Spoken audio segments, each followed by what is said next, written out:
All right.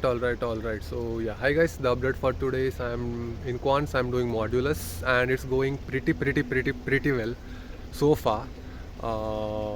Like unlike the other algebra topics, which also my standard of pretty low is very low.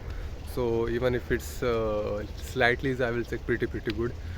And apart from that, almost completed. Inequalities is completed.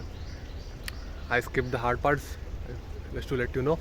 And Modulus is going quite well. Apart from that, I did 2017 3 RCs from 0.99. I have shared the 0.99 with you guys in at 2 days back. I guess you can check that out. And apart from that, I solved with the 0.910 only. I solved 2017's 2 DI sets and 1 LR set. And with that, I have saw a couple of concept videos of this DI in LRDI, and yeah, saw how to do the ratios, DI sets with ratios and percentages. So it was quite calculation intensive and time consuming. So yeah, figuring it out how to do it more productively.